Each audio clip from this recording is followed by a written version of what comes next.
વંદે શ્રી પુરુષોત્તમં ચ પરમં ધામાક્ષરં જ્ઞાનદં વંદે પ્રાગજભક્તમેવ મનઘં બ્રહ્મસ્વરૂપં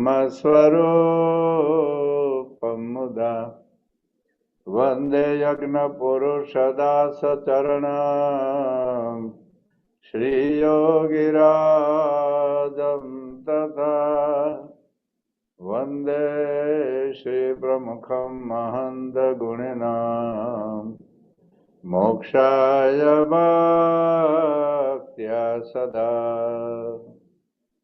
શ્રી સ્વામિનારાયણ ભગવાનની જય.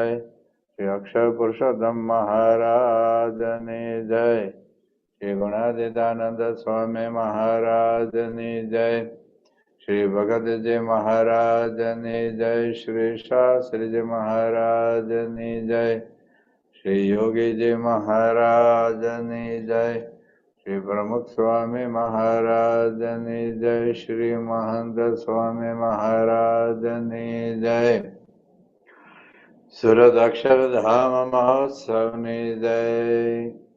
સ્વામિનારાયણ વચનામૃત ઘડા મધ્યનું 13મું તેજનું સ્વામિનારાયણ સંદરારસો 78 શાળવતી અમાવાસ્યાના દિવસ સ્વામી શ્રી સહજાનંદજી મહારાજ શ્રી ગઢડા મધ્ય દાદા ખાતેના દરબારમાં શ્રી વાસુદેવ નારાયણના મંદિરના ઓસરીએ ચાકડા વિરાજમાન હતા અને ધોળો ખેત કર્યો હતો તથા ધોળી ચાદર વટી મસ્તક ઉપર શ્વેત પાક બાંધી હતી અને પોતાના મુખારવિંદની આગળ મુનિ તથા દેશેશ્વર ભક્તની સભા રહીને બેઠી હતી. પછી શ્રીમાં પોતાના 2 ભુજ ઊંચા ઉપાડીને સર્વને છાના રાખ્યા ને પછી પોતાના મુખારવિંદની આગળ સ્તુતિ કરીને બેઠા દે. સંત પ્રત્યે શ્રીજીમાં જેમ બોલ દેવા દે, હે પરમ સંતો, જે મોડેરાઓને વાતમાં સમજતા હોય તે આગળ બેસો. આ એક વાત કરું છું તે સર્વે ચિત્ત તેને સાંભળજો. અને આજે મારે વાત કરવી છે તે તમે કરીને નથી કર્યું તથા માને કરીને નથી કર્યું તથા પોતાની મોટું વધારો સારું નથી કરવી એ તો એ જાણે છે. જે સર્વ સંત તથા હરિભક્ત છે તેમાં એ વાત કોઈને સમજા જાય તો એના જીવનું અતિવૃત થાય તે સારું કરીએ છીએ. અને આ જે વાત છે તે મારી ડિટેલ છે અને મારા અનુભવ કરીને પણ સિદ્ધ કરી છે અને શાસ્ત્ર સર્વ શાસ્ત્રમાં પણ મળતી આવે છે. અને તે એ વાત સભામાં કર્યા જેવી નથી તો પણ સભામાં કરીએ છીએ. જે શ્રીજી મહારાજ આગળ વાત સમજાવે છે અને એ સ્વરૂપને તો તમે પણ દેખો છો પણ તમારા સમજામાં પરિપૂર્ણ આવતું નથી. અને પ્રકાશ વિશે જે ભગવાનની મૂર્તિ છે તેના આત્માનું તત્વ કહીએ તથા પરબ્રહ્મ કહીએ તથા પુરુષોત્તમ કહીએ તે જ ભગવાન રામકૃષ્ણ રૂપે કરીને પોતાની ઈચ્છાએ કરીને જીવનના કલ્યાણ અર્થે યુગ યુગનો વિષય પ્રગટ થાય છે. અને અક્ષરાથી જે પુરુષોત્તમ ભગવાન છે તે સર્વ અવતારનું કારણ છે અને સર્વ અવતાર પુરુષોત્તમમાં જે પ્રગટ થાય છે અને પાછા પુરુષોત્તમ વિશે લીન થાય છે. મધ્યના 13મા વચનામૃતમાં શ્રીજી મહારાજ આપણને સમજાવે છે કે તમે સ્વરૂપને દેખો છો તો ખરા પણ પરિપૂર્ણ સમજતા નથી. પરિપૂર્ણ સમજતા નથી એટલે પરિપૂર્ણ રિઝલ્ટ આવતું નથી. અને પરિપૂર્ણ રિઝલ્ટ એટલે શું? એક તો સ્વભાવ દોષો વાસના વ્યસનો વિષય વેમાંથી મુક્ત થઈએ બ્રહ્મરૂપ થવાય અને છતે દેહ આપણને અક્ષરધામ અને પરબ્રહ્મ એ બંનેનું સુખ આવે. અક્ષર અને પુરુષોત્તમનું છતે દેહ જે સુખ પરમહંસો ભોગ્યું, જે સુખ યોગી બાપા પ્રમુખ સ્વામી મહારાજ મહંત સ્વામી મહારાજ ભોગવે છે એ સુખ આપણને આવે. તો એ પરિપૂર્ણ સ્વરૂપ સમજવા માટે આપણે છેલ્લા ઘણા દિવસથી વાત સમજી રહ્યા છીએ. એમાં એક અતિ અગત્યનું ટોપિક છે કે મહારાજના સ્વરૂપ પરિસર અવતારના અવતારી સર્વ કારણને કારણે સમજવા. તો શ્રીજી મહારાજ સ્વરૂપ પર કેવી રીતે છે આજ સુધી આપણે મુખ્ય 2 મુદ્દા જોયા. એક તો સાંપ્રદાયિક ગ્રંથોને આધારે શ્રીજી મહારાજ સર્વોપરી ભગવાન છે. ત્યાર પછી અક્ષરાતીત તત્વ હોવાને લીધે સર્વથી પર તત્વ અને એનાથી કોઈ પર તત્વ નથી એટલે તાત્વિક દ્રષ્ટિએ પણ આપણે શ્રીજી મહારાજ સર્વોપરી આપણે સમજ્યા. હવે અતિ અગત્યનો મુદ્દો છે જે ત્રીજો કે શ્રીજી મહારાજ સર્વોપરી ભગવાન છે. સર્વોત્કૃષ્ટ અક્ષરધામના અધિપતિ હોવાને લીધે સર્વથી ઉત્કૃષ્ટ સર્વથી પર એવું જ અક્ષરધામ. એ અક્ષરધામના અધિપતિ એ શ્રીજી મહારાજ છે. આગળ પણ વાત આવશે કે જે તેજ વિશે મૂર્તિ એ જ અપ્રત્યક્ષ મહારાજ છે. અને પેલા હમણાં પણ વાત આવી કે જે પ્રકાશને વિશે જે મૂર્તિ છે એને એને પરબ્રહ્મ કહીએ, પુરુષોત્તમ કહીએ. તો એ અક્ષરધામને વિશે એ જે પરબ્રહ્મ પુરુષોત્તમ નારાયણ રહ્યા છે, પણ એ અક્ષરધામ કેવું છે તો સર્વથી પર છે. સર્વથી પર એવું જે અક્ષરધામ એને વિશે પરબ્રહ્મ પુરુષોત્તમ નારાયણ રહ્યા છે. એને લીધે શ્રીજી મહાસ્વરૂપરી ભગવાન છે. તો અક્ષરધામ એ અન્ય ધામો કરતા જુદું છે એટલું જ નહીં, પણ બીજા બધા ધામો કરતી સર્વશ્રેષ્ઠ છે. એ આજે આપણે સમજવાનો પ્રયત્ન કરવાના છીએ. એમાં અક્ષરધામ શબ્દ મહારાજે વાપર્યો છે, કોઈ જગ્યાએ બ્રહ્મ મોહન શબ્દ વાપર્યો છે, કોઈ જગ્યાએ બ્રહ્મપુર શબ્દ વાપરેલો છે, અને કોઈ જગ્યાએ બ્રહ્મધામ. વચરામતમાં જુદા જુદા શબ્દો છે.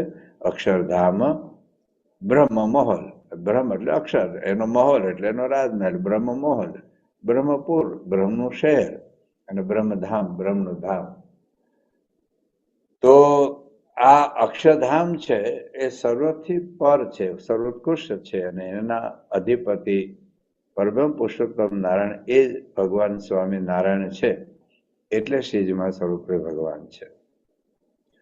તો અહીંયા આપણે એટલા માટે સમજવાના છીએ કારણ કે જૂના મંદિર વાળા કેટલાક લોકો, મેં તમને વાત કરી હતી કે હરજીવન શાસ્ત્રી જે વડતાલ સંસ્થાના બહુ પ્રકાંડ વિદ્વાન થયા, અને એમણે એક પુસ્તક લખ્યું છે વચરામૃત ભૂમિકા.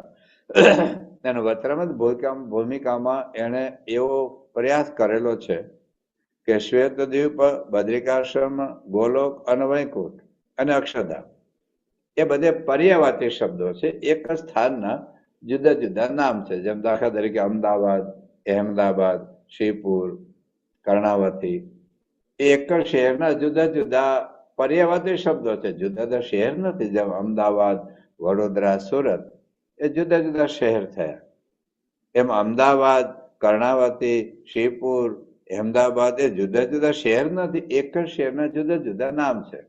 દાખલા તરીકે ઘી, તેલ, પાણી એ ત્રણેય વસ્તુ જુદી જુદી છે, પણ નીર, સલીલ, જળ એ પાણી, વોટર એ જુદી જુદી વસ્તુ નથી, એક જ વસ્તુના જુદા જુદા નામ છે. જેમ અશ્વ, ઘોડો, તુરંગ આ એક જ પશુ જે ઘોડો છે એના જુદા જુદા પર્યાયવાચી શબ્દો છે.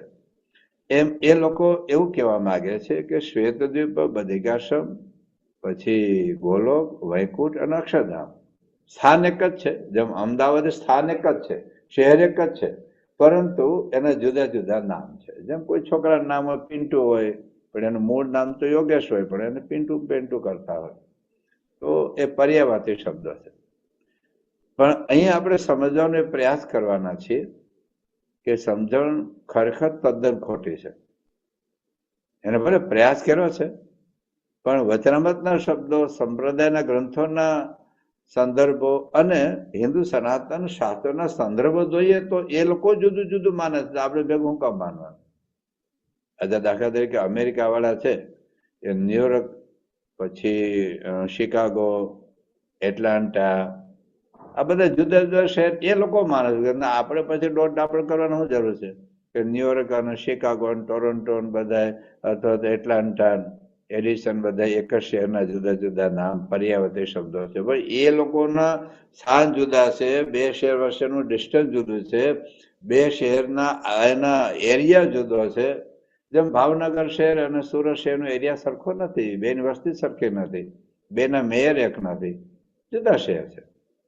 તો એવી રીતે અહીંયા આપણે સમજીશું કે અક્ષરધામ જે છે એ અન્ય ધામ કરતા જુદું છે, એક નથી. એ લોકો એક એટલા માટે કરવા માંગે છે કારણ કે કર્ણાવતીના મેયર અને અમદાવાદના મેયર બે જુદા જુદા ન હોય, કારણ કે સ્થળ એક જ છે.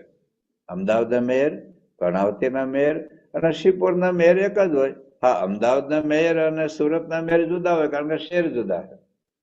એમ દાખલા તરીકે ગોલોકના મેયર એ કૃષ્ણ ભગવાન કહો, અથવા તો વૈકુંઠના મેયર તમે લક્ષ્મીનારાયણ કહો. એટલે જો એક જ શહેરના નામ કદાચ જુદા જુદા હોય, પણ કૃષ્ણનારાયણ, નરનારાયણ, લક્ષ્મીનારાયણ, સ્વામિનારાયણ બધું એક જ છે કારણ કે સ્થળ એક જ છે. એક જ સ્થાનના મેર જુદા જુદા હોય નહીં. કર્ણાવતીર મેર જુદા, અમદાવાદના મેર જુદા, એવું ન હોય. એટલે લોકો એવું કરવા માંગે છે. પણ આપણા સનાતન ધર્મના શાસ્ત્રો તો એવું જ કહે છે બધા ધામ જુદા. ભલે લોકો અક્ષરધામની વાત નહીં કરે, પણ બીજા ધામ જુદા છે. દાખલા તરીકે બ્રહ્મ વૈવર્ત પુરાણમાં એવું લખ્યું છે, એને સ્થાન બતાવ્યું છે. તેષામ ઉપરી ગોલોકમ નિત્યમ ઈશ્વરવદ દ્વિજ ત્રિકોટી યોજનાયામ વિસ્તીર્ણમ મંડલાકૃતિ. તો કે અમુક સ્થાનની ઉપર ગોલોક છે અને 3 કરોડ યોજન એનો વિસ્તાર છે અને ગોળાકાર છે. હવે એ ગોલોક આ માંડ લો. પછી કે તદ અધો એની નીચે દક્ષિણે મસવ્ય 50 કોટી યોજના, એટલે 50 કરોડ યોજન દૂર ગોલોકની નીચે દક્ષિણ બાજુ એટલે કે જમણી બાજુ એ શિવ વૈકુંઠ છે. શિવ લોકોશ્ચ તત્સમમ સુમનોહરમ. તો ગોલોકની નીચે એક બાજુ વૈકુંઠ છે, એક બાજુ શિવલોક છે.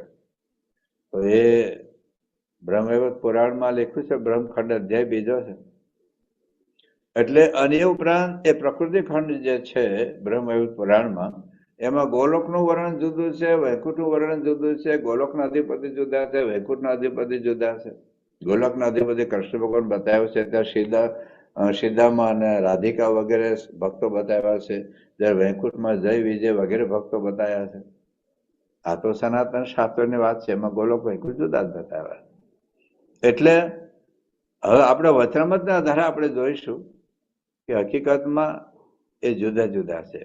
દાખલા તરીકે મારે પાણી પીવું હોય તો એવું કહેવાય કે જળ, નીર, પાણી વગેરે લાવો. એમ વગેરે શબ્દ ક્યારે વપરાય? કે ભાઈ તેલ, ઘી, પાણી વગેરે લાવો. પણ જળ, નીર, પાણી વગેરે લાવો એવું ન બોલાયેલા. મારે બહાર જવું હોય તો અશ્વ, તુરંગ, ઘોડો વગેરે લાવો એવું કહેવાય. મારે અમદાવાદ જવું છે તો અમદાવાદ, કર્ણાવતી, શિવપુર એ આદિક શહેરમાં મારે જવું છે તો એ આદિક એક શબ્દ વપરાય. અથવા તો મહંત સ્વામી મહારાજ અમદાવાદ, કર્ણાવતી, શિવપુર વગેરે શહેરોમાં એ આદિક સર્વે શહેરોમાં ગયા હતા એવું બોલે. હા, અમદાવાદ પછી વડોદરા, આણંદ વગેરે શહેરોમાં મહંત સ્વામી મહારાજ ગયેલા એમ બોલે. વગેરે શબ્દ તો જ વપરાય. એ આદિક સર્વે તો જ વપરાય કે વસ્તુ જુદી જુદી હોય, સ્થળ જુદા જુદા હોય તો જ. હવે શ્રીજી મહારાજના શબ્દો તમે જુઓ. વચનામૃત છે ગરડા પ્રથમનું પહેલું. વૈકુંઠ, ગોલોક, બ્રહ્મોલ એ આદિક જે ભગવાનના ધામ. આ વાક્ય વાંચો. સોમનાથ સંપ્રદાયમાં આ પ્રકારનું ચિંતન, આ પ્રકારનું લખન પહેલી જ વાર થયેલું છે. આ વચનામૃત બીજામાં આપેલું છે. આ પ્રકારનો વિચાર જ નહોતો થયો, પણ આ જવાબ આપણે એટલા માટે આપેલો કારણ કે વચનામૃત ભૂમિકામાં એ વડતાલ વાળા એવું સાબિત કરવા માંગે છે કે વૈકુંઠ, બ્રહ્મોલ, અક્ષરધામ, ગોલોક બધું એક જ છે. તો એના જવાબ આપવા માટે વચનામૃતમાં તો બધું હતું જ, પણ આ બધું મળ્યું આપણને. તો વૈકુંઠ, ગોલોક, બ્રહ્મોલ એ આદિક. એ આદિક એટલે જુદા જુદા થયા. કર્ણાવતી, શિવપુર એ આદિક શહેર ન કહેવાય, પણ અમદાવાદ, સુરત, આણંદ એ આદિક સર્વે શહેર એવું બોલાય. પ્રથમ 9મો વચનામૃત કે ગોલોક વૈકુંઠ આદિક ધામને વિશે. ગોલોક વૈકુંઠ આદિક, તો આદિક એટલે સર્વે. પછી પ્રથમ 56મું વચનામૃત જુઓ. ભગવાન તો ગોલોક, વૈકુંઠ, શ્વેતદ્વીપ, બ્રહ્મમહોલ એક જ જગ્યા બધા નામ ન અપાવે. ગોલોક આદિક જે ધામ, ગોલોક આદિક જે ધામ એટલે ગોલોક શરૂઆતમાં છે, બીજા બધા જ. એમ તો પ્રથમ 59મા વચનામૃતમાં પણ મહારાજ વાત લખી બ્રહ્મમહોલ, ગોલોક, શ્વેતદ્વીપ એ આદિક સર્વે. એ આદિક સર્વે. તો જો આ બધે કોઈ જગ્યાએ ગોલોક છે, કોઈ જગ્યાએ શ્વેતદ્વીપ છે, કોઈ જગ્યાએ બ્રહ્મમહોલ છે, કોઈ જગ્યાએ અક્ષરધામ છે. તેનો અર્થ એ થયો કે જુદા જુદા ધામ છે. પછી પ્રથમનું 60મું કે વૈકુંઠ, ગોલોક, બ્રહ્મમહોલ. કોઈ જગ્યાએ વૈકુંઠ ગોલોક, કોઈ જગ્યાએ શ્વેતદ્વીપ ગોલોક, કોઈ જગ્યાએ વૈકુંઠ બ્રહ્મમહોલ. પછી પ્રથમ 68મું ગોલોક, બ્રહ્મપુર આદિક ધામ. આદિકમાં બતાવી દે. પ્રથમ 71 બ્રહ્મપુર તથા બ્રહ્મપુર એટલે અક્ષરધામ, ગોલોક, વૈકુંઠ, શ્વેતદ્વીપ. હવે આ બ્રહ્મપુર એટલે અક્ષરધામ, ગોલોક, વૈકુંઠ અને શ્વેતદ્વીપ. તો બધા જુદા જુદા ધામ થયા. પછી એવી રીતે સારંગપુર ને પેલું ગોલોક, વૈકુંઠ, શ્વેતદ્વીપ અને બ્રહ્મપુર. સારંગપુર 10. ગોલોક, વૈકુંઠ, શ્વેતદ્વીપ, બ્રહ્મપુર એ સર્વે. હવે એ સર્વે એટલે એનો અર્થ એ થયો કે જુદા જુદા ધામ છે. એ રીતે લોયાનું પહેલું ગોલોક, વૈકુંઠ, શ્વેતદ્વીપ, બ્રહ્મપુર. લોયાનું 9મું ગોલોક, વૈકુંઠ, બ્રહ્મપુર, શ્વેતદ્વીપ આદિ. એવી રીતે લોયા 10. તો વૈકુંઠ, ગોલોક, શ્વેતદ્વીપ, બ્રહ્મપુર એ લોકની ભાવના. તો ટૂંકમાં લોયાના 18માં પણ આ વાત કરશે. એનો અર્થ એ થયો એક જ વાક્યમાં જ્યારે ગોલોક, વૈકુંઠ, ક્યાંક બદ્રિકાશ્રમ, ક્યાંક શ્વેતદ્વીપ, ક્યાંક બ્રહ્મપુર, ક્યાંક બ્રહ્મપોળ, અક્ષરધામ, તો જુદા જુદા શબ્દ વાપર્યા છે. એનો અર્થ એ આદિક એ સર્વે શબ્દ વાપર્યો છે. એનો અર્થ એ થયો કે દરેક સ્થાન જુદા છે. દલીલ યાદ રાખો કે જળ, નીર, પાણી વગેરે લાવો એવું ન કહેવાય. મારે કર્ણાવતી, અમદાવાદ વગેરે શહેરમાં જવું છે એવું ન કહેવાય, કારણ કે સ્થાન એક જ છે. હવે શ્રીજી મહારાજ બીજી વાત કરે છે, સાંભળજો. પ્રથમનો 40મો વચનમાં છે કે જેને શુભ વાસના રહી હોય છે, હું નારદ, સનકાદિક ને શુકજી તે જેવો થાવ, અથવા નરનાના આશ્રમમાં જઈને આશ્રમના મુનિ ભેળો કરીને તપ કરું, અથવા શ્વેતદ્વીપમાં જઈને તપ કરીને શ્વેત મુક્ત જેવા થાવ. હવે એમ બે સ્થાન આપ્યા છે કે નરનાના આશ્રમમાં અથવા તો શ્વેતદ્વીપમાં. તો નરનાનો આશ્રમ એટલે બદ્રિકાશ્રમ. તો બદ્રિકાશ્રમમાં જાઓ અથવા શ્વેતદ્વીપમાં જાઓ. આવું બોલે જો સ્થાનિક જ. હું આજે છે ને અમદાવાદ જાઓ અથવા કર્ણાવતી જાઓ, નક્કી નથી, પણ અમદાવાદ જાઓ અથવા કર્ણાવતી જાઓ એવું કહેવાય. મારે પાણી પીવું છે અથવા નીર પીવું છે એવું કહેવાય. હા, મારે પાણી પીવું છે અથવા દૂધ પીવું છે એવું કહેવાય. મારે રોટલી ખાવી છે અથવા ભાખરી ખાવી છે કહેવાય. પણ મારે પાણી પીવું છે અથવા જળ પીવું છે એવું ન બોલાય. મારે અમદાવાદ જવું છે અથવા કર્ણાવતી જવું છે એવું ન બોલાય. મારે અમદાવાદ જવું છે અથવા બરોડા જવું છે એવું બોલાય. તો જો સ્થાન જુદા જુદા હોય તો મહારાજા પ્રથમના 40માં કહે છે કે નરનાર આશ્રમમાં જઈને તપ કરવું છે અથવા તો શ્વેતદ્વીપમાં જઈને. હવે જો મધ્યનો 18 કે શ્વેતદ્વીપના વિશે જે નિરન્મુક્ત છે અને બદ્રિકાશ્રમના વિશે જે ઉદ્ધવને તનુ આદિક મુનિ રહ્યા છે. તો શ્વેતદ્વીપમાં મુક્તો જુદા છે અને બદ્રિકાશ્રમના સ્થાન જુદા છે ભાઈ સાહેબ, એના મુક્તો જુદા છે. પછી મધ્ય 45માં મહારાજ કહે છે કે આ જેમને કસર ન ટળી તો બદ્રિકાશ્રમમાં જઈને તપ કરીને સમગ્ર વાસના બાળીને ભસ્મ કરવું છે, તથા શ્વેતદ્વીપમાં જઈને. મારે અમદાવાદ જવું છે અને કર્ણાવતી જવું છે, અમદાવાદ જવું છે તથા કર્ણાવતી જવું છે એવું ન બોલાય. મારે પાણી પીવું છે તથા જળ પીવું છે એવું બોલાય. મારે પાણી પીવું છે તથા દૂધ પીવું છે એવું બોલાય.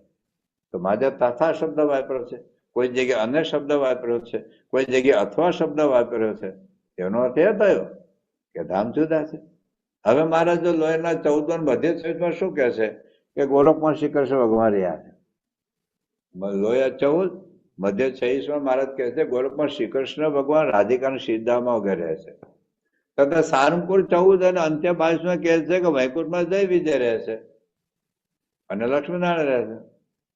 તો દરેક ધામના ધણી જુદા છે, દરેક ધામના મુક્તો જુદા છે. એટલે એનો અર્થ એ થયો કે ગોલોક, વૈકુંઠ વગેરે જુદા છે. હવે મહારાજ વરતાલના પહેલામાં એવું કહે છે કે જેને એ ભગવાનના સ્વરૂપમાં સંતો વિકલ્પ રહેતો હોય છે. બ્રહ્મપુર વિશે કેવું ભગવાનનું સ્વરૂપ હશે? બ્રહ્મપુર એટલે અક્ષરધામ. તથા શ્વેતદ્વીપ ને વૈકુંઠ વિશે કેવું ભગવાનનું સ્વરૂપ હશે? હું એમ કહું ભાઈ અમદાવાદના માણસો કેવા રહેતા હશે, અથવા અમદાવાદના મેયર કેવા હશે, સુરતના મેયર કેવા હશે. મને એવું શંકા જાય, ચાલ, પણ એવું શંકા જાય કે અમદાવાદના મેયર કેવા હશે, કર્ણાવતીના મેયર કેવા હશે. આ એક વાક્યમાં ન વપરાય ભાઈ. તેનો અર્થ એ થયો કે શ્વેતદ્વીપ, વૈકુંઠ, બ્રહ્મપુર ત્રણે જુદા છે. આ રીતે સારંગપુરના 14મા વચનમાં બહુ જોરદાર વાત કરી છે, સાંભળો. હું એમ કહું કે બાપા હમણાં સારંગપુર જવાના છે, આજે જશે મનસુખ મારા. પછી મનસુખ મારા સારંગપુર છે એટલે અમદાવાદથી પણ સંતો આવે ને કર્ણાવતીથી પણ સંતો આવે ને શિવપુરથી પણ સંતો આવે. તો આ વાક્ય સાચું છે. અમદાવાદથી પણ આવે અને કર્ણાવતીથી પણ આવે. તો પણ શબ્દ ક્યારે? બે શબ્દ જુદા. અમદાવાદથી પણ આવે ને સુરતથી પણ આવે તો વપરાવે. તો અમદાવાદથી આવે અને કર્ણાવતીથી પણ આવે તો કર્ણાવત અને અમદાવાદ એક જ છે ભાઈ, પણ શબ્દ ન વાપરાય. અમારા શું કે છે જોજો, સારંગપુરનું 14મું વાંચનામાં છે કે જેમ ભગવાનની ઈચ્છા હતી ગોલોકમાંથી રાધિકા તથા સીધામાં આવ્યા અને વૈકુંઠમાંથી જય વિજય મૃત્યુલોકમાં આવ્યા, એક અંદરો અંદર શાપ થયો એને લીધે. પછી મારે શું કે છે કે ભગવાનની ઈચ્છા તો અક્ષરધામમાંથી પણ દેહ ધરે. જો ગોલોકમાંથી રાધિકા અને સીધામ એ બે આવ્યા, પરસ્પર શાપ થયો એટલે, અને વૈકુંઠમાંથી જય વિજય એને સંકાતિકે શાપ આપ્યો. તો ગોલોકમાંથી જેમ રાધિકાને સીધામે આવ્યા, વૈકુંઠમાંથી જેમ જય વિજય આવ્યા, એમ ભગવાન ઈચ્છે તો અક્ષરધામમાંથી પણ દેહ ધરે. એનો અર્થ એ થયો કે ગોલોક અને વૈકુંઠ બે જુદા છે. ફરી વખત યાદ રાખો કે મોહન સ્વામી મહારાજની ઈચ્છાથી સંતો સુરતથી પણ આવે, અમદાવાદથી, સુરતથી આવે, અમદાવાદથી આવે અને વડોદરાથી પણ આવે. આ વાક્ય એક્ઝેક્ટ. મોહન સ્વામી મહારાજની ઈચ્છાથી સંતો સુરતથી આવે, બરોડાથી આવે અને અમદાવાદથી પણ આવે.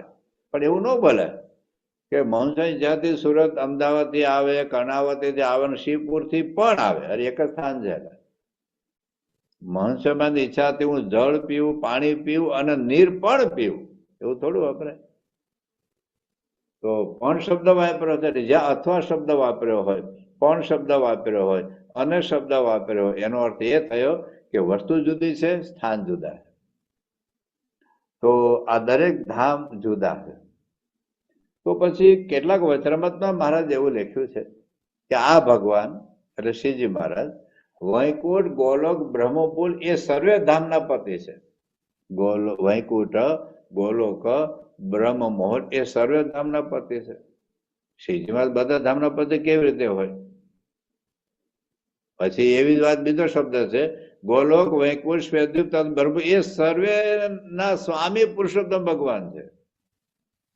તો આ વાક્યોના આધારે જૂના મંદિર વાળી એમ કે છે કે ધામ એક જ છે.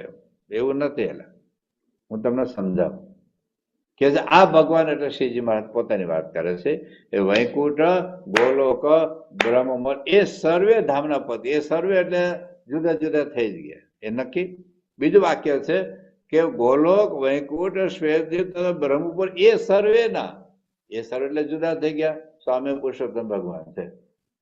તો આનું તાત્પર્ય હું એકચ્યુઅલી ગોલોકના ભગવાન તો કૃષ્ણ ભગવાન છે, વૈકુંઠના તો લક્ષ્મીનારાયણ રહે છે, શ્વેતદ્વીપમાં વાસુદેવ નારાયણ રહે છે, બ્રહ્મપુરમાં પુરુષોત્તમ નારાયણ રહે છે. તો આ શ્રીજી મહારાજ બધાના સ્વામી, બધાના ધણી કેવી રીતે થાય, બધાના મેયર કેવી રીતે કહેવાય એ સમજાવ. દાખલા તરીકે ગુજરાતના મુખ્યમંત્રી એ ગુજરાતના ધણી કહેવાય, ગુજરાતના પતિ કહેવાય. એ મહારાષ્ટ્રના મુખ્યમંત્રી એ મહારાષ્ટ્રના ધણી કહેવાય. રાજસ્થાનના પતિ જે મુખ્યમંત્રી છે રાજસ્થાનના પતિ કહેવાય. એવા ગુજરાતમાં, ભારતમાં જેટલા 30-32 જેટલા રાજ્યો હોય એ દરેક રાજ્યના ધણી કહેવાય. પણ મોદી સાહેબ અથવા તો રાષ્ટ્રપતિ છે એ બધાના પતિ કહેવાય. એટલે તો રાષ્ટ્રના પતિ કહેવાય, રાષ્ટ્રના પતિ, આખા રાષ્ટ્રના પતિ કહેવાય. તો ગુજરાત, મહારાષ્ટ્ર, રાજસ્થાન એ સર્વે રાજ્યના ધણી કોણ કહેવાય? આપણે અલ્ટિમેટ સત્તા તો રાષ્ટ્રપતિને છે. તો એવી રીતે ભલે ગોલોકના ધણી કૃષ્ણ ભગવાન રહ્યા, વૈકુંઠના ધણી લક્ષ્મીનારાયણ રહ્યા, બદ્રિકાશ્રમના ધણી એ નરનારાયણ છે, શ્વેતદ્વીપના ધણી એ વાસુદેવ નારાયણ છે. પણ એ સર્વેના, કારણ કે અનંત કોટી બ્રહ્માંડો છે, અનંત કોટી ગોલોક, વૈકુંઠ, બદ્રિકાશ્રમ, શ્વેતદ્વીપ થયા. એક બ્રહ્માંડમાં એક ગોલોક, એક વૈકુંઠ, બદ્રિકાશ્રમ, શ્વેતદ્વીપ છે. એવા અનંત કોટી બ્રહ્માંડો છે. તો અનંત ગોલોક, અનંત વૈકુંઠ, અનંત શ્વેતદ્વીપ અને બદ્રિકા, પણ એ સર્વેના ધાણી પરબ્રહ્મ પુરુષોત્તમ નારાયણ એક જ છે. એટલે પુરુષોત્તમ નારાયણને સર્વેના પતિ કહ્યા છે. આ વાત આપણે સમજવી જોઈએ. અને આપણે પંચાળના ચોથા વચનના આધારે જોયું હતું કે અનંત કોટી બ્રહ્માંડ રૂપ ગામડા છે, દરેક ગામડાના પટેલ બ્રહ્મા, વિષ્ણુ, મહેશ છે. અને પુરુષોત્તમ નારાયણ વિનંતી કરે છે, હે પુરુષોત્તમ નારાયણ તમે અમારા બ્રહ્માંડમાં પધારો. તો જેટલા બ્રહ્માંડો એટલા બ્રહ્મા, વિષ્ણુ, મહેશ થયા. અને આપણે બ્રહ્મ પુરાના શ્લોક પણ બોલેલા કે પ્રત્યેકમ રોમ કોપેશુ વિશ્વાની નિખિલા નિજ અદ્યપેતે સમ સંખ્યાશ્ચ કૃષ્ણ વક્તો ક્ષમ. ભગવાને રોમ છિદ્રમાં કેટલા બ્રહ્માંડ આવ્યા એની ગણતરી આજ સુધી કૃષ્ણ ભગવાન કરી શક્યા નથી. પછી કહે છે કે સંખ્યા છે રજસામાં અસ્તિ, વિશ્વનામ ન કદાચન બ્રહ્મા વિષ્ણુ શિવાદીનામ તથા સંખ્યા ન વેદ્યતે. જેમ આખા બ્રહ્માંડની રસકણની કોઈ સંખ્યા નથી, તેમ કેટલા બ્રહ્મા, કેટલા વિષ્ણુ, કેટલા શિવનું કોઈ સંખ્યા નથી. કારણ કે અનંત કોટી બ્રહ્માંડો હોય અને દરેક બ્રહ્માંડમાં બ્રહ્મા વિષ્ણુ મહેશ હોય અને દરેક વિષ્ણુના બધા ધામ હોય. એનો અર્થ એ થયો કે ધામ અસંખ્ય છે, અક્ષરધામ એક છે. અને અસંખ્ય ધામના અને અક્ષરધામના પતિ પણ એ પરબ્રહ્મ પુરુષોત્તમ નારાયણ છે, જે પોતે શ્રીજી મહારાજ છે. નિષ્કાળ સ્વામી વચન વિધિમાં એક વાત લખી છે કે બ્રહ્મા રાખ્યા સત્ય લોકમાં, શિવને રાખ્યા કૈલાસ, વિષ્ણુને રાખ્યા વૈકુંઠમાં, એમાં આપ્યો જુજવો નિવાસ.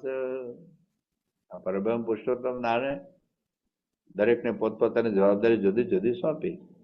તો બ્રહ્માને કહ્યું તમે સત્યલોકમાં રહીને આ બ્રહ્માંડનું સર્જન કરો, બ્રહ્મના દરેક જીવોને દેહ આપો. શિવને કૈલાસમાં રાખીને કહ્યું કે તમે આ બ્રહ્માંડનો સંહાર કરજો. વિષ્ણુને રાખ્યા વૈકુંઠમાં કે તમે વૈકુંઠમાં બેઠા બેઠા તો પૃથ્વી પર અવતાર ધારણ કરીને મનુષ્યનું પોષણ કરજો. બ્રહ્મા રાખ્યા સત્યલોકમાં, શિવને રાખ્યા કૈલાસ, વિષ્ણુને રાખ્યા વૈકુંઠમાં, એમાં આપ્યો જુજવો નિવાસ. ઇન્દ્ર રાખ્યો અમરાવતી, શેષજીને રાખ્યા પાતાળ, જ્યાં જ્યાં કરી હરિએ આજ્ઞા ત્યાં રહ્યા સુખે સદાકાળ. બધી તળે રાખ્યા ઋષીશ્વર, નિરન્મુક્ત રાખ્યા શ્વેત દ્વીપમાં, ગોપ ગોપી રાખ્યા ગોલોકે, રાખ્યા મુક્ત અક્ષર સમીપમાં.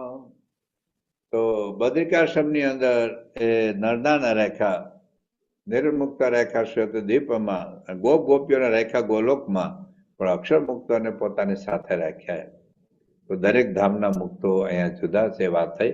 ટૂંકમાં આપણે એટલું સમજ્યા કે ગોલોક, વૈકુંઠ, બદ્રિકાશ્રમ, શ્વેતદ્વીપ, અક્ષરધામ કોઈ એક જ સ્થાનના પર્યાવર્તી શબ્દો નથી. જેમ અમદાવાદ, કર્ણાવતી, શિવપુર એક જ સ્થાનના પર્યાવર્તી છે એમ નથી, પણ જુદા જુદા એ સ્થાન છે, જુદા જુદા ધામ છે. હવે એ ગોલોક, વૈકુંઠ, બદ્રિકાશ્રમ, શ્વેતદ્વીપ કરતા અક્ષરધામ સર્વોત્કૃષ્ટ શા માટે છે? કારણ કે સર્વોત્કૃષ્ટ હોય તો એ ધામના અધિપતિ પણ સર્વોપરી હોય, એ આપણે સમજી શકીએ. તો પહેલી વાત છે કે બીજા અન્ય ધામના સુખ કરતા અક્ષરધામનું સુખ અતિ અધિક છે. શ્રીજી મહારાજે સારંગપુરનું 1, સારંગપુરનું 4, સારંગપુરનું 11, મધ્ય 47, વડતાલ 16, વડતાલ 19, અંતે 28મા વચનામૃતમાં મહાભારતનો શ્લોક મૂકીને કહ્યું છે કે મોક્ષ ધર્મમાં, એટલે તો બીજા બધા સ્થાનો છે એ તો નરક તુલ્ય છે, ભગવાનના ધામને તુલ્યમાં. સ્થાનાની નિરેયા એવ સ્થાનસ્ય પરમાત્મનઃ. પરમાત્માનું જે અક્ષરધામ છે એની તુલનામાં બીજા દેવતા લોકો નરક તુલ્ય છે. હવે મહારાજ પંચાળાના પહેલા વચનામૃતમાં અક્ષરધામનું સુખ સૌથી અધિક છે. એક શું કહે છે? જો પશુના સુખથી મનુષ્યનું અધિક સુખ છે, ને તે કરતા રાજાનું સુખ અધિક છે, ને તેથી દેવતાનું સુખ અધિક છે, ને તેથી ઇન્દ્રનું સુખ અધિક છે, તેથી બૃહસ્પતિનું, તેથી બ્રહ્માનું, હવે સાંભળજો, તેથી વૈકુંઠ લોકનું, ને તેથી ગોલોકનું સુખ અધિક છે, અને તેથી ભગવાનના અક્ષરધામ સુખ તો અતિ અધિક છે. આગળ અધિક અધિક કહેતા ગયા કે બ્રહ્માનું જે સુખ છે એના કરતા વૈકુંઠ લોકનું સુખ અધિક છે, વૈકુંઠ લોકના સુખ કરતા ગોલોકનું સુખ અધિક છે, અને એના કરતા તો ભગવાન નામ છે અક્ષરધામ શબ્દ વાપરેલો છે પંચાણું પહેલામાં કે ભગવાનના અક્ષરધામ સુખ તો અતિ અધિક છે. ગોલોક, વૈકુંઠ, અક્ષરધામ જુદા થયા કે નહીં? હવે અહીંયા ચડતા ક્રમમાં બતાવ્યું છે, લોહીના 17માં ઉતરતા ક્રમમાં બતાવ્યું છે. એમાં મહારાજ કહે છે કે એને તો સર્વ પરિમાણ રાખ્યું છે કે ભગવાન તે આવા છે ને આવો એ ભગવાનના ભજન સ્મરણ કથાઓ વિશે અક્ષર તે આવો છે, અને આવું અક્ષર સંબંધી સુખ છે, તથા ગોલોક, વૈકુંઠ, શ્વેતદ્વીપ સંબંધી સુખ તે આવું છે, તથા પ્રકૃતિ પુરુષ સંબંધી સુખ તે આવું છે, બ્રહ્મોળ સંબંધી સુખ તે આવું છે, સ્વર્ગનું સુખ આવું છે, રાજાનું સુખ, એમ ઉતરતા ક્રમમાં આવ્યા. પણ સૌથી અક્ષરધામનું સુખ અધિક છે. વળી મહારાજ પોતાના સંબંધે કરીને આ સભાને બદ્રિકાશ્રમ વૈકુંઠ ગોલોક કરતા અધિક બતાવે છે. અંતર બીજું વચન જે વિષયોદીપમાં સભા છે ને જે ગોલોક વૈકુંઠ વિશે સભા છે ને જે બદ્રિકાશ્રમ વિશે સભા છે, તેથી પણ હું આ સત્સંગની સભાને અધિક જાણું છું, કારણ કે પોતાનો સંબંધ છે. હવે અંત્યના 21માં તો સ્પષ્ટ કે છે આ સત્સંગ છે તે તો અલૌકિક છે, અને અમે તો જેવા સર્વથી પર જે દિવ્ય અક્ષરધામ, આ તો સ્પષ્ટ શબ્દ મૂક્યો છે કે સર્વથી પર જે દિવ્ય અક્ષરધામ તેનું વિશે ભગવાનના પાર્ષદ છે, તેવા જો આ સત્સંગને ન જાણતા હોય સત્સંગીઓને તમને ભગવાનના ભક્તના સમ છે. તો સમ ખાઈને કહે છે કે બીજા બધા ધામો કરતા, બધા ધામના મુક્તો કરતા અક્ષરધામના મુક્તો અધિક છે. અને આ જ વાત હરિચરિત્ર સાગરમાં લખેલી છે. અક્ષર તીન સે જોવું અધિક ન રહે ધામ કોવું, ऐसे સુનેવું સોવું અક્ષર છે તુમ કુ અધિક.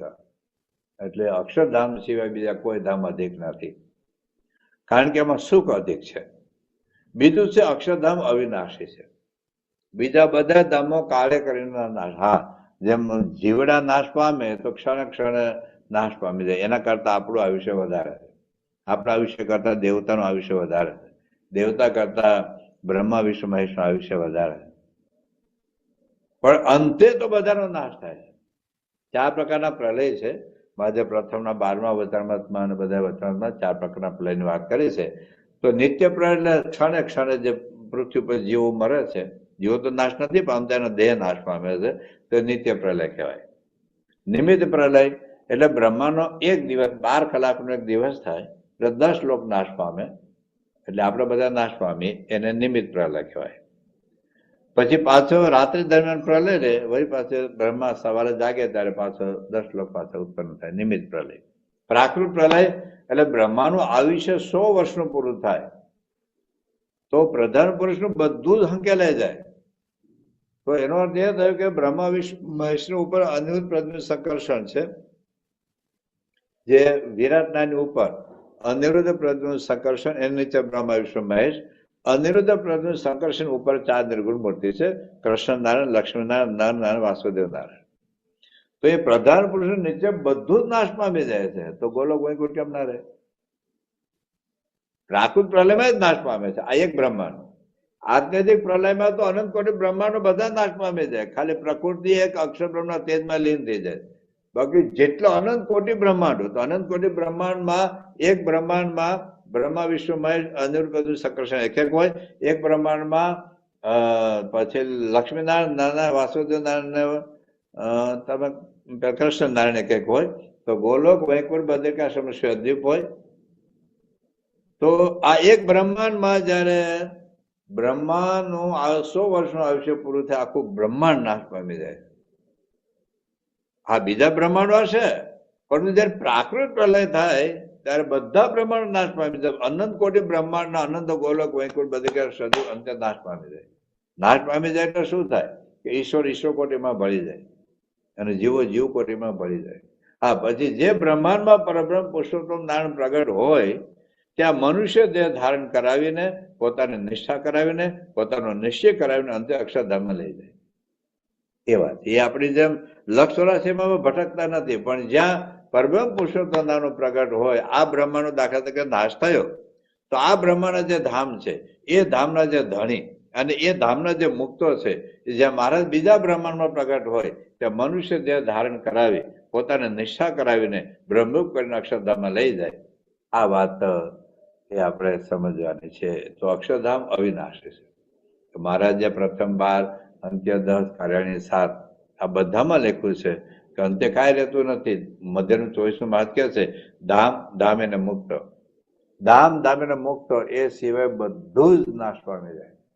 ધામ એટલે અક્ષરધામ લખ્યું છે, જોજો, બીજા ધામ નહીં.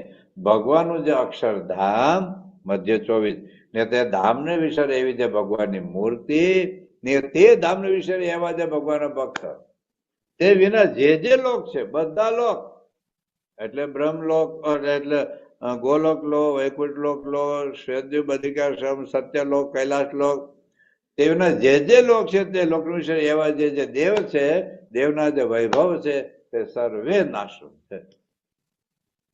તો પ્રાકૃત પ્રલયમાં આ બ્રહ્માંડ બધું નાશ પામી જાય છે. આત્યંતિક પ્રલયમાં અનંત કોટી બ્રહ્માંડ બધું નાશ પામી જાય, પણ અંતે ત્રણ જ વસ્તુ રહેશે: ધામ, ધામીને મુક્ત. તો અક્ષરધામ એટલા માટે સર્વોપરી છે. નિષ્કાંત સ્વામી લખ્યું છે, એવા ધામની આગળ બીજા શ્રી ગણતીમાં ગણાય રે. મહાપ્રલય કાળના અગ્નિમાં સીધા હંમેશા જે હણાય રે. પ્રકૃતિ પુરુષ પ્રલયમાં આવે, ભવ બ્રહ્મા ન રહે કોઈ રે. 14 લોક ધામ રહેવા ન પામે, સર્વે સંહાર હોય રે. તો પ્રકૃતિ પુરુષોથી બધું નાશ પામી જાય, 14 લોક બધું જ. જેમ કણાયામાં કણ ઉછળે છે, ઊંચા નીચા અગ્નિ જવાળે રે. તેમજ તન ધારી બળે છે, સ્વર્ગ મૃત્યુને પાતાળે રે. એટલે અક્ષરધામ સિવાય બધું નાશવંત છે. એમ છતાં બીજા કોઈ ધામને કોઈ અવિનાશી શાશ્વત શબ્દ વાપરેલો હોય તો તુલનાની દ્રષ્ટિએ કમ્પેરેટિવ, જેમ દાખલા તરીકે નાની નાની જીવત હોય, પેલા ચોમાસામાં ટ્યુબલાઇટની આજુબાજુમાં, બલ્બની આજુબાજુમાં કેટલા ઘૂમતા હોય, સેંકડોની સંખ્યામાં. 2-5 સેકન્ડમાં, 2-5 મિનિટમાં, 10-15 મિનિટમાં બધા મરી જાય. એની તુલનામાં આપણું આયુષ્ય અધિક કહેવાય. આપણા કરતા દેવનું આયુષ્ય કેટલું કહેવાય.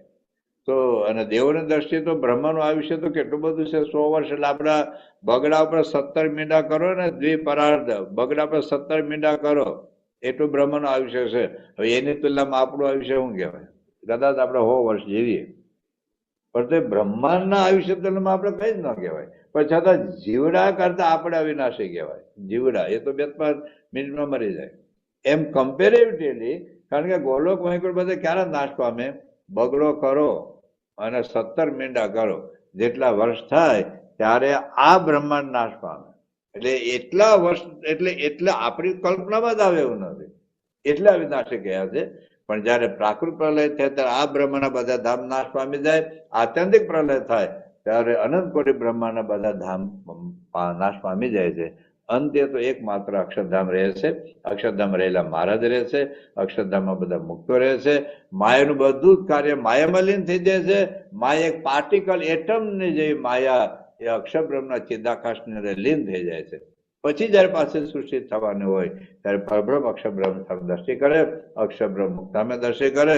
મુક્ત છે એ પ્રકૃતિ સાથે જોડાય અને આખી પછી અનંત કોટી બ્રહ્માંડની સૃષ્ટિ આખી ઉત્પન્ન થાય છે.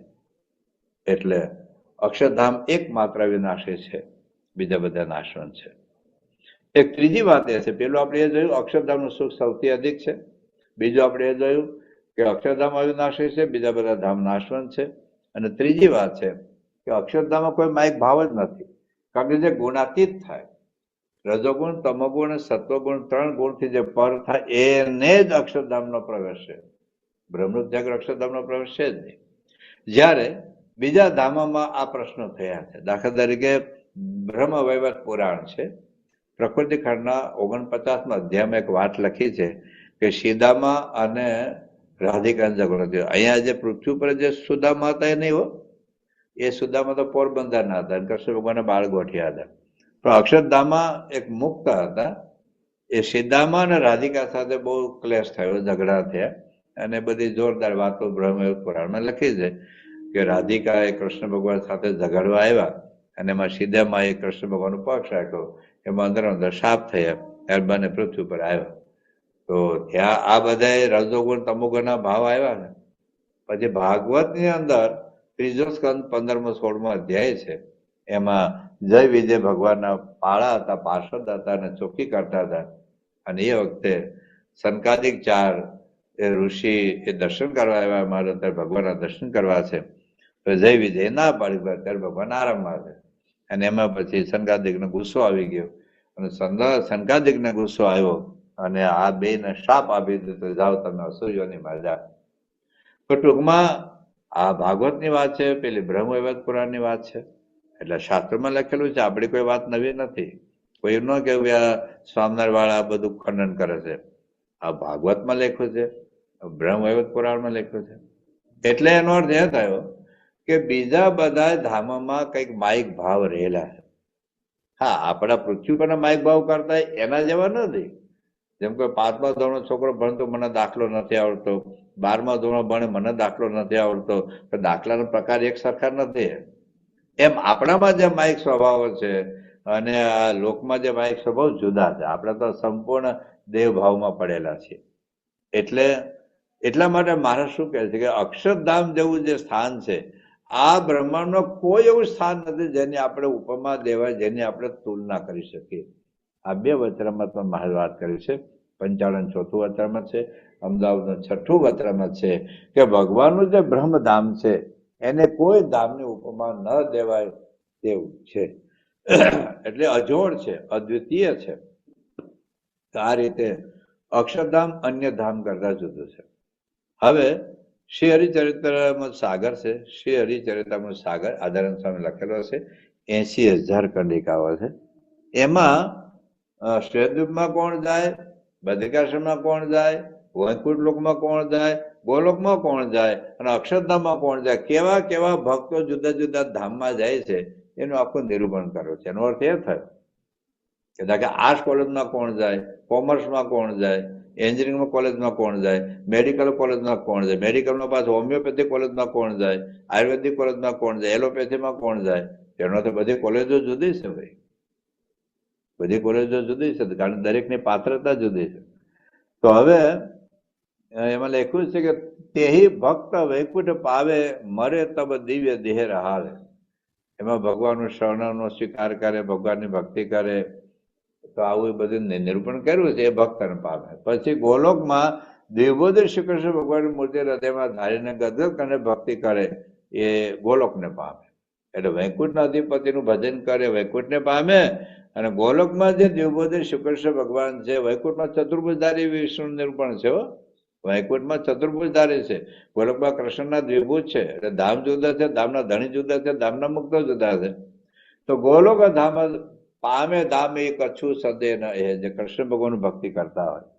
પછી આપીને બ્રહ્માંડને જે મિથ્યા સમજીને જે ભજન કરતા હોય, એ જૈસે ધામ કી ઈચ્છા તાહી અક્ષર બેન પાવત રાહી. બોલે ગોકળા જવો, વૈકુંઠમાં જવું હોય, બદ્રિકાશ્રમમાં, જેને જે ધામમાં જવાની ઈચ્છા હોય એ ધામના ધણીનું ભજન કરે, એ ધામમાં જાય, પણ અક્ષરધામમાં ન જાય. તો અક્ષરધામમાં કોણ જાય? તો જે 3 દેહથી પર થાય, જે બ્રહ્મરૂપ થાય, અક્ષર હું છે એવું જે માને, એ અક્ષરધામમાં જાય. તો જૈસે ધામ કી ઈચ્છા તાહી અક્ષર બેન પાવત રહાઈ. હવે અક્ષરધામમાં કોણ જાય છે? વાત લખી છે કે ભગવાન કો ભજન જન જો નારી નર હી જેતે, અનંત જન્મ કે કર્મ તે ही टालत हित है तेते, भक्त को रंजन करत हित भगवान के जो, कर्म देखे निर्दोष ही श्रेष्ठ भक्त रहे सो, भगवान जो ताकू असंग निर्दोष जानी कर, भजत भक्त ही वाकू समझ रहे कहत हम, मिथ्या जाने देह आत्मा जाने सत्य एक, अक्षरधाम में तेह ભગવાન કે અખંડ સુકલા. જે પોતાને મિથ્યાથી જુદો આત્મારૂપ માને એ જ અક્ષરધામમાં જાય છે, બીજા તો ગોલોક વૈકુંઠમાં વગેરે જાય. પછી એમાં જ આગળ લખે છે આવત હે અહંકારી એસા, મેં બ્રહ્મ સ્વરૂપ તૈસા. હું બ્રહ્મરૂપ છું, બ્રહ્મરૂપ છું, અક્ષરમાં હમ પુરુષોત્તમ દાસોત્મે. આવું જેને હોય તો ગોલોક સે પર, ગોલોક થી પર અક્ષરધામમાં ऐसे ભક્ત રહ તે ઠામ.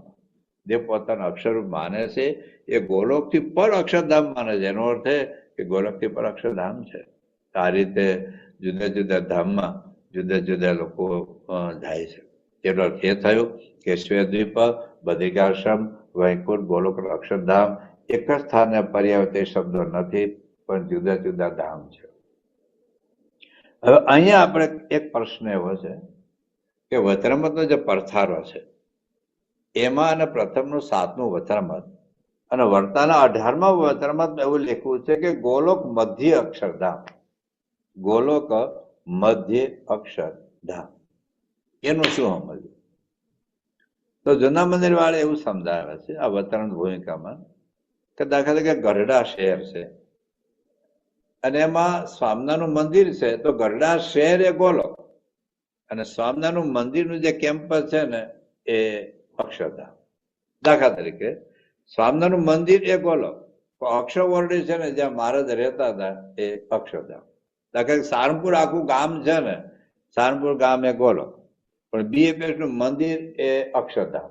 હવે બીએપીએસ નું મંદિર નું આખું કેમ્પસ છે ગોલોક, પણ બાપાનો ઉતારો જે સર્વસ્વ છે ને એ અક્ષરધામ.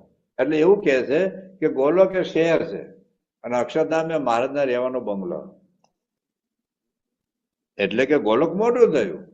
અક્ષરધામ તો ગામ જેવડો બંગલો થોડો હોય, અમદાવાદ જેટલો બંગલો થોડો હોય કોઈ. કદાચ મોટો હોય 5 એકરમાં હોય, 50 એકરમાં હોય, 100 એકરમાં હોય, 500 એકરમાં હોય, પણ અમદાવાદ શહેર કરતા તો બંગલાની સાઈઝ તો નાની જ હોય. એટલે ગોલોક મધ્ય અક્ષરધામ એટલે આ એમ. પણ એનો જવાબ ગુણાતીતાન સ્વામી આપ્યો છે. એક હરિજને પ્રશ્ન પૂછ્યો છે, ગોલોકનો મધ્ય જે અક્ષરધામ છે એમ સંપ્રદાયના ગ્રંથમાં લખ્યું છે તો કેમ સમજવું? પછી સ્વામી બોલ્યા કે જેને જેવી સમજણ હોય ત્યાં તેને અક્ષરધામ માન્યું હોય. તમે કેટલાક તો બધી કે અક્ષરધામ માન્યું હોય, ને કેટલાક તો શ્વેતદૂત અક્ષરધામ માન્યું હોય, ને કેટલાક તો વૈકુંઠ લોકનું અક્ષરધામ માન્યું હોય, ને કેટલાક તો ગોલોક અક્ષરધામ માન્યું હોય. માને 100 રૂપિયા નોટ ને 500 રૂપિયા નોટ માને આપણે થોડો ના પાડીએ તો વસ્તુ 100 રૂપિયાની જ આવે. હોમિયોપેથિક ડોક્ટર કોઈ સર્જન માની લે, તમે માની શકો, પણ ઓપરેશન ન કરેલા. આજે દાખલા તરીકે તમે અમદાવાદથી બસમાં બેસો અને ધોળકા સુધીની બસ હોય ને તમે સારંગપુર બસ માની લો તો બસ તમને સારંગપુર ન લઈ જાય, બસ તો ધોળકા ઉતારી દે બસ સ્ટેન્ડે. તમે માનો છો તો હું માનું છું એટલે થોડુંક કે મને પહોંચાડી દે. દાખલા તરીકે અમદાવાદ અને સુરતની પેલી શટલ ટ્રેન હોય છે, અમદાવાદથી જે ટ્રેન ઉપડે હું એમ માનું કે બધી ટ્રેન મુંબઈ પહોંચાડે તો પહોંચાડે પૈસા. અમુક તો બરોડા સુધીની ટ્રેન હોય, અમુક સુરત સુધીની ટ્રેન હોય, બધી બસ હરખી, બધી ટ્રેન થોડી હરખી હોય, બધી ટ્રેન મુંબઈ પહોંચાડે. હવે હું માનું ચાલો સુરતની સુધીની ટ્રેન છે અમદાવાદ તો સુરત, હું એમ માનું કે આ ટ્રેન પણ મુંબઈ પહોંચાડે તો પહોંચાડે. ને તમે જે ટ્રેનમાં બેઠા છો એ ટ્રેન જ્યાં સુધી પહોંચાડે ત્યાં સુધી જ જાઓ. તો તમે જો કૃષ્ણ ભગવાન માનો તો ગોલોકમાં જ જાઓ, તો મહારાજને કૃષ્ણ જવા જાણો તો ગોલોકમાં જ જાઓ. તમે વિષ્ણુ ભગવાન ભક્તિ કરો તો વૈકુંઠમાં જાઓ, તો મહારાજને વિષ્ણુ જવા જાણો તો તમે વૈકુંઠમાં જાઓ. અક્ષરધામ ન પહોંચાય. બધા ભગવાન હરખા છે, બધા ભગવાન અક્ષરધામ પહોંચાડે એવું નથી હોતું ભાઈ, એવું નથી હોતું. તો એટલે કે કેટલાક તો શિવદૂત અક્ષરધામ માન્યું હોય, ને કેટલાક તો વૈકુંઠ લોક અક્ષરધામ માન્યું હોય, ને કેટલાક તો ગોલોક અક્ષરધામ માન્યું હોય. પણ જેને મહારાજનો મહિમા જણાય છે તેને જેમ છે તેમ અક્ષરધામ સમજાવે છે. તે ઉપર 63માં વતરામત વંચન કહ્યું છે. જુઓ ને મહારાજ લખી ગયા છે કે જેમ ઝીણા મચ્છર હોય તેને મધ્ય કીડી હોય તે મોટે દેખાય, ને કીડીને મધ્ય વીંછી હોય તો મોટો દેખાય. એ મધ્ય એટલે કીડીના પેટમાં વીંછી આવી જાય, ને વીંછી મધ્ય સાપ હોય તો મોટો દેખાય. તો વીંછી આવડો હોય તો વીંછીના પેટમાં સાપ આવી જાય અને મોટો દેખાય. સાપને મધ્ય સમળા હોય એ તો કેટલું મોટો હોય તે મોટો દેખાય, ને સમળા મધ્ય પાડો હોય તો મોટો દેખાય. સમળો તો હોય તો એના કોઈ પાડો થોડો પેટમાં આવી જાય. ને પાડા મધ્ય હાથી હોય તો મોટો દેખાય. પાડો કેવડો ને હાથી કેવડો. અને હાથી મધ્ય ગિરનાર સરખા પર. હવે હાથીમાં કઈ ગિરનાર પેટમાં આવી જાય? હાથી અને ગિરનાર અંદર, હાથી મધ્ય એટલે શું? અસંખ્ય હાથીને વચ્ચે પર્વત, ગિરનાર પર્વત મોટો દેખાય એમ, એવો અર્થ છે. ને તે પર્વત મધ્ય મેરુ પર્વત મોટો દેખાય, ને તે મેરુ જેમ પર્વત ને મધ્ય લોકાલોક પર્વત અતિશય મોટો જણાય, તેમ ગોલોક નો મધ્ય અક્ષરધામ છે. અસંખ્ય ગોલોક છે.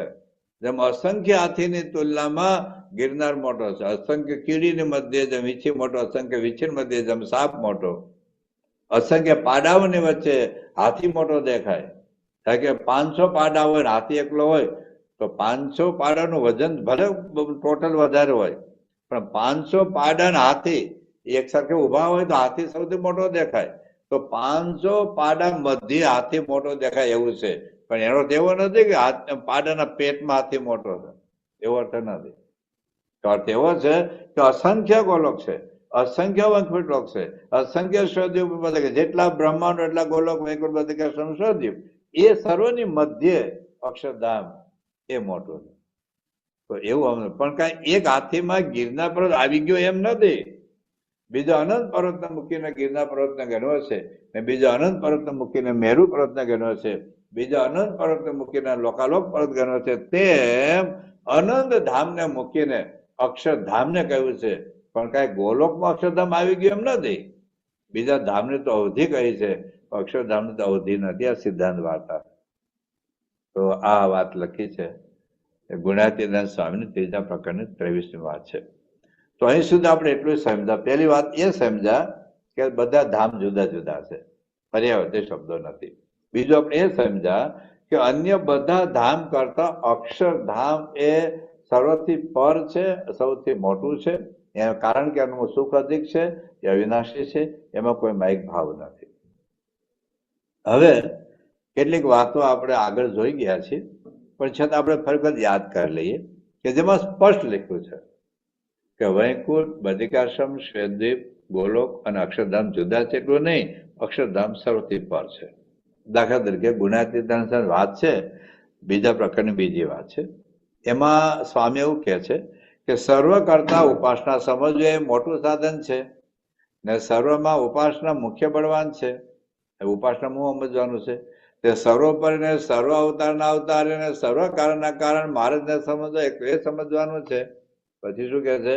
ઉપાસના વ્યક્તિ છે જેવા મહારાજને સમજે તેવું પોતે થાય. મહારાજને શ્રી કૃષ્ણ જેવા સમજે તો ગોલોકને પામે, રામચંદ્ર જેવા સમજે તો વૈકુંઠને પામે, ને વાસુદેવ જેવા જાણે તો શ્વેતદ્વીપને પામે, ને નરનારાયણ જેવા જાણે તો બદ્રિકાશ્રમને પામે. કે જેવા જાણે તેવો થાય ને એટલું ઐશ્વર્ય ને તેટલા સામર્થ્ય પામે. ને મહારાજને સર્વ અવતારના અવતારી ને અક્ષરધામના પતિ સમજે તો અક્ષરધામને પામે. તો આનો અર્થ શું થયો કે ગોલોક, વૈકુંઠ, બદ્રિકાશ્રમ, શ્વેતદ્વીપ અને અક્ષરધામ જુદા છે ભાઈ સાહેબ. એવી જ રીતે છઠ્ઠા પ્રકરણની 21મી વાત છે. એમાં પણ મારે લખ્યું છે કે સર્વ અવતારના કારણ પુરુષોત્તમ સહજાનંદ સ્વામી છે, તેની ઉપાસના કરીને તો ઠેઠ અક્ષરધામમાં જાય. હવે સાંભળજો, ને બીજા અવતારની ઉપાસના કરી તો તેના ધામમાં જાય. નડિયાદની બસમાં બેસો તો મહેસાણા ન જવાય, મહેસાણા બસમાં બેસો તો રાજકોટ ન જવાય, રાજકોટની બસમાં બેસો તો સુરત ન અવાય. જે બસમાં બેસો એમાં જ જવાય. બધી બસ હરકી જોઈને બધી સારંગપુર જવું નથી હોતું. એટલે તે ઉપાસના કરીને અક્ષરધામમાં જાય, ને બીજા અવતારની ઉપાસના કરીને તો તેના ધામમાં જાય. તમને બીકોમની કોલેજમાં જાઓ, કોમર્સ કોલેજમાં જાઓ તો બીકોમની ડિગ્રી મળે, બીએ કોલેજમાં જાઓ, આર્ટ્સ કોલેજમાં તો બીએની ડિગ્રી મળે, એન્જિનિયરિંગ કોલેજમાં જાઓ તો તમને બીની ડિગ્રી મળે, મેડિકલ કોલેજમાં જાઓ તો એમબીબીએસની ડિગ્રી મળે. બધી કોલેજ હરખી જોઈ, બધા બારણે બધી બારી બધી સાજ હરખી જોઈ એવું નથી. એટલે જો રામચંદ્રજી જેવા મહારાજ જાણશે તો વૈકુંઠમાં જશે, ને શ્રી કૃષ્ણ જેવા જાણશે તો ગોલોકમાં જશે. માટે ક્યાંય અક્ષરધામ જેવું સુખ નથી. માટે મહારાજને પુરુષોત્તમ જાણવા, ને જેવો મને જાણશે તેવું તને કરીશ. તે પુરુષોત્તમને જાણવે કરીને અક્ષરધામમાં પોકાય તે પાછો ન થાય. બીજે તો પ્રકૃતિ પુરુષ એટલે કે કાળ ખાઈ જાય છે, બધું નાશવંત છે. આ છઠ્ઠા પ્રકરણની 21મી વાત છે. બીજી સાતમા પ્રકરણની 7મી વાત છે. એમાં પણ મહારાજ કહે છે બીજા ધામના વિશે જે મૂર્તિઓ છે તે સર્વનું કારણ ને સર્વથી પર જે શિખર શ્રી પુરુષોત્તમ નારાયણ અમે છીએ, તે માટે એવું મોટું કલ્યાણ કરીએ છીએ. તે જેમાં ખોટું કહેતા હોય તો અમને આ સર્વે પરમસ્થાન ધામ છે. હવે સાંભળજો, જેમ વૈકુંઠ વાસીને રહેવાનું ધામ વૈકુંઠ ધામ છે, ને જેમ ગોલોક વાસીને રહેવાનું ધામ ગોલોક ધામ છે, તેમાં અમારે રહેવાનું અક્ષરધામ છે. આ ગુણાતીતાનંદ સ્વામીની સાતમા પ્રકરણની 7મી વાત છે. અને આવી જ વાત ગોપાલ સ્વામીની વાત છે. અને આવી જ વાત હરિચરિત્ર ચિંતામણીમાં આવશે, આપણે જોઈશું. તો વૈકુંઠ વાસીને રહેવાનું ધામ વૈકુંઠ ધામ છે, ગોલોક વાસીને રહેવાનું ધામ ગોલોક ધામ છે. એમ અમારે રહેવાનું અક્ષરધામ છે. આવી જ ગોપાલ સ્વામીની વાતમાં છે. એક હરિભક્ત મહારાજ કહ્યું તમે અક્ષરધામમાં જઈ આવો, એટલે સમાધિ થઈને બધા ધામમાં જઈને પછી મહારાજે પૂછ્યું તમે ક્યાં ક્યાં ધામમાં જઈ આવ્યા? કે મહારાજ હું તો બધા ધામમાં ગયો, પણ મને પ્રશ્ન એ છે કેટલાક ભક્તો ભજન તો તમારું કરતા હતા, પણ કેટલાક સંતોરી ભક્તો અમને બદ્રિકાશ્રમમાં જોયા, કેટલાકને શ્વેતદ્વીપમાં જોયા, કેટલાકને વૈકુંઠમાં જોયા, અને કોલકને ગોલકમાં જોયા, થોડાક અહીં દીઠા છે. તો ભજન તો એકનું જ કરતા હતા, તો જુદા જુદા કેમ ન પહોંચી ગયા બધે? તો મહારાજ કે અમને જે તે ધામના ધણી જાય ને એટલે ધામમાં ગયા, પણ જે અમને અક્ષરધામના હતી સમજતા હતી અહીં સમજાય, એ બધા અહીં પહોંચ્યા. તો પેલા ભક્તિ મહારાજ પેલા લોકોને સમજાવી દો ને. મારે સમજાવવા જ નથી. એ તો એમાં અમે પાકું કર્યું છે, અમારી દર્શનમાંથી તમને ડગાવશો નહીં, એ સમજાવવા જ નથી, અને ત્યાં જ જવું છે. તો આ વાત પણ ગોપાલ સ્વામી વાતમાં આવે છે. ગોપાલ સ્વામીની પહેલા પ્રકરણ 108મી વાત છે. અને એવી જ વાત ગુણાતીતાનંદ સ્વામીની પણ આવી જ વાત છે. નિત્યાનંદ સ્વામીને જે પુરુષોત્તમ મહાત્મા પણ આ જ વાત આવે. પછી ગોપાલ સ્વામીને પહેલા પ્રકરણની 156મી વાત છે કે પૂર્વે રામકૃષ્ણાદિક અવતાર થઈ ગયા, આગળ બીજા થશે, એટલે બીજા ધામ વિશે જે મૂર્તિઓ છે બધા ધામ તે સર્વના કારણ ને સર્વોતેકી પર આ પ્રગટ પુરુષોત્તમ નારાયણ અમે છીએ એમ ખોટું કહેતા હોય તો સર્વ પરમહંસના સમજે. જે ગુણાતીત વાત છે એ જ વાત આ છે. એમાં આગળ આવે છે જેમ વૈકુંઠ વાંચીને રેવાનું વૈકુંઠ ધામ છે ને ગોલોક વાંચીને ગોલોક છે, તેમાં અમારે એનું અક્ષરધામ છે. તો ગુણાતીત સ્વામીની વાત જે છે 7.7ની વાત એ જ વાત ગોપાલ સ્વામીની વાત છે. ભલે ગુણાતીત સ્વામી વાતો લોકો ન માને, ગોપાલ સ્વામી વાતો લખી છે એક પહેલા પ્રકરણ 156મી વાત.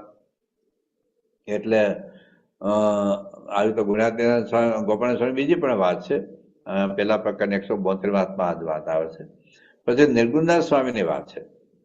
તો નિર્ગુણદાસ સ્વામીની વાતમાં શું લખ્યું છે, એક વખત મહારાજ છે ને અક્ષરવાડી બિરાજમાન હતા, તો મૂળજી ભગત બેઠા હતા.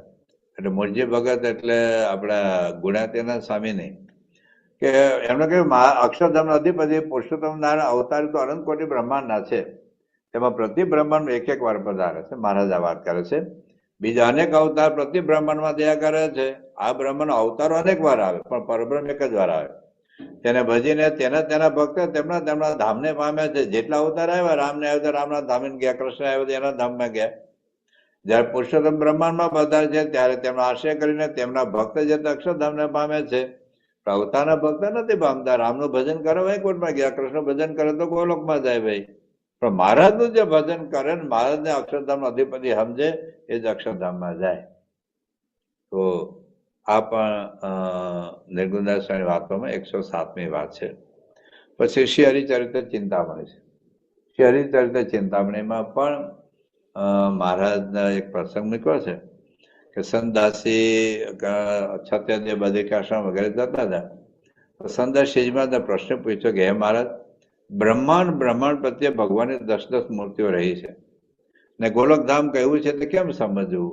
જે ગોલોકથી પર કોણ છે તેમને સમજાવો. શિજમત બોલ્યા છે જેમ શ્રી કૃષ્ણ ભગવાનનું ગોલોકધામ છે ને તેથી પર અક્ષરધામ છે, તેમાં પુરુષોત્તમ નારાયણ રહે છે અને પોતે તે વાત કરે છે.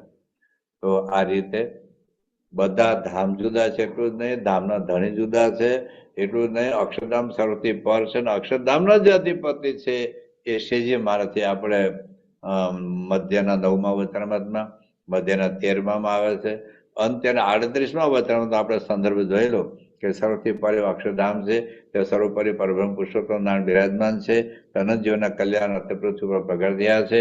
એ તમારો ઈષ્ટદેવ છે, તમારી સેવાનો અંગીકાર કરે છે, તમારા સર્વના નયન ગોચર છે, અનંત અવતારો અક્ષરધામના મુક્તોના પર નિયંત્રણ છે. એ ઉપાસના કરવા યોગ્ય છે. હવે અંત્યના 38મા વચનામૃત મહારાજ સ્પષ્ટ વાત કરે છે. એ રીતે અમદાવાદનું 7મું વચનામૃત મહારાજ શું કહે છે, પછી અમે અંતર્દર્શી કરી ત્યારે પ્રણવનાથને જોયો ને જોતા જોતા નંદીશ્વર પડ્યો આવ્યો, તે ઉપર બેસીને કૈલાસમાં શિવજી પાસે ગયા અને ત્યાં ગરુડ આવ્યો, તે ઉપર બેસીને વૈકુંઠ જતા બ્રહ્મધામ વિશે જતા આવા, એટલે વૈકુંઠ સુધી પહોંચ્યા. હવે હું કહ્યું, બ્રહ્મધામ વિશે જતા હોય ત્યાં ગરુડ પણ ઉડી શક્યો નહીં, એની મર્યાદા છે. આ તો બ્રહ્મધામ તો માહિતી પર છે, ત્યાં ગરુડ જઈ શક્યો નહીં. એટલે અમે એકલા ત્યાં સર્વતકી પર એવું જે પુરુષોત્તમ ધામ તેમાં ગયા, ત્યાં પણ હું જ પુરુષોત્તમ છું ને મારા વિના બીજા મોટો કોઈ દેખો નહીં. એટલે ઠેકાણે બેલા ને પછી અમે દેહના વિશે આવ્યા ને ફેર અંતર સમજ્યું ત્યારે એમ જાણો છે સર્વ બ્રહ્માંડ ઉત્પત્તિ સ્થિતિ અને પ્રલય તેનો કરતા પણ હું જ છું. અનંત બ્રહ્માંડ ના સાંભળજો, અસંખ્ય શિવ, અસંખ્ય બ્રહ્મા, અસંખ્ય કૈલાસ, અસંખ્ય વૈકુંઠ અને અસંખ્ય ગોલોક. કારણ કે જેટલા બ્રહ્માંડો એટલા ગોલોક વૈકુંઠ અને બ્રહ્મપુર અસંખ્ય કરોડ બીજી ભૂમિકા મારે તેજમાન છે. અને હું કેવો છું તો મારા પગના અંગૂઠે કરીને પૃથ્વીને ડગાવું તો અસંખ્ય પ્રમાણે પૃથ્વી ડગવા લાગે ને મારા તેજે કરીને સૂર્ય ચંદ્રમાં તારાદિક સર્વ તેજમાન છે. એવો જે હું તે મારા વિશે સમજીને નિશ્ચય કરે તો ભગવાન એવો જે હું તે મારા વિશે મન સ્થિર થાય ને કોઈ કાળે વ્યભિચારને પામે નહીં ને જે મારા શરણ આવ્યા છે ને એમ સમજશે તેને સર્વેને હું સર્વોપર એવું જે મારું ધામ છે તેને પામાડીશ. તો અમદાવાદ 7મા વચનામૃતમાં મહારાજે બહુ સ્પષ્ટ વાત કરી છે કે અન્ય બધા ધામો કરતા અક્ષરધામ સર્વોપરી છે અને અક્ષરધામના જે પરબ્રહ્મ પુરુષોત્તમ નારાયણ છે એ જ હું છું, કે જે તમારા ઈષ્ટદેવ છે, તમારી સેવાના અંગીકાર કરે છે અને એ જ હું એકાંતિક ભાવે કરીને ઉપાસના કરવા યોગ્ય છું.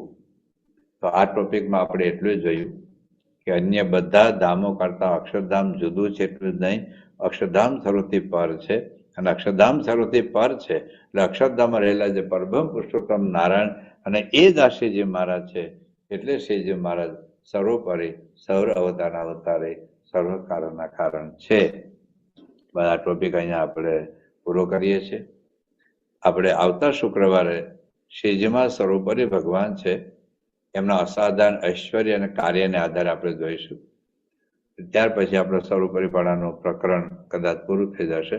પછી પરબ્રહ્મને યથાર્થ સમજવા એટલે શું, પરિપૂર્ણ સમજવા એટલે શું, પરબ્રહ્મનું અન્વય સ્વરૂપ સમજવું એટલે શું, અને એને શું લાભ છે ડે ટુ ડે લાઈફમાં, વ્યતિરિક્ત સમજવું એટલે શું, સગુણ સમજવું એટલે શું, નિર્ગુણ એટલે સમજવું એટલે શું, એટલે એમાં પણ બધું આવશે. જ્ઞાન, બળ, વીર, ઐશ્વર્ય, તેજ, શક્તિ, આ બધું સમજવું. કેવા મહારાજ આજે મહાન પ્રગટ છે, તો આખી લિંક આપણને એ રીતને બેસે. તો શ્રીજી મહારાજનું જે અસાધારણ ઐશ્વર્ય અને કાર્યને આધારે આપણે મહારાજ કેવી રીતે સર્વોપરી છે એ આપણે આવતા શુક્રવાર સમજીશું. ત્યાં સુધી સૌને જય સ્વામિનારાયણ.